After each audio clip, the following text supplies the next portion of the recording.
Let's bring you up to date with what is happening with this earthquake situation that seems to have spread from the epicenter, Indonesia.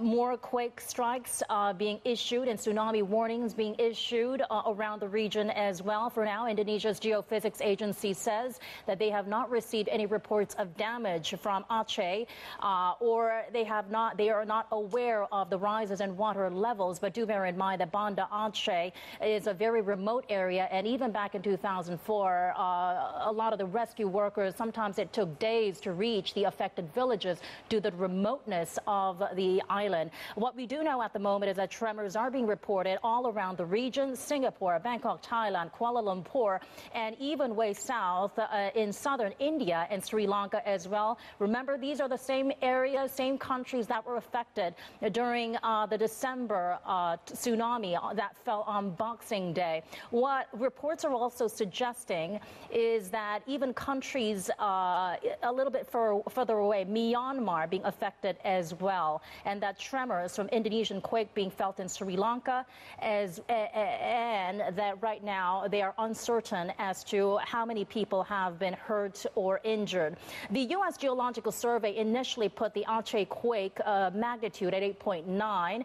It looks like they have revised it lower to 8.7. Remember, the 2004 earthquake initially was measured at around 8.8, later was revised up to 9.1, and it caused devastation by perishing 230,000 lives in about 14 countries around the world.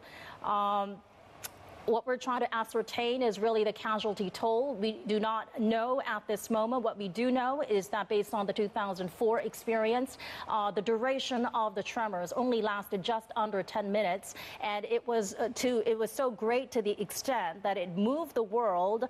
It caused the entire planet to vibrate as much as a centimeter, and that will be just under half an inch. And right now, the reports are very few in the coming. What we also know at this point is that Sri Lanka has asked coastal residents to evacuate following the Indonesian quake. Remember, along the coastal areas along the southern city of Galle was completely devastated. Let's try to check in with Frank Daniel, reporter from Reuters news agency, who joins us. Frank, can you tell us what you see and what you know at this moment as far as the situation in India is concerned?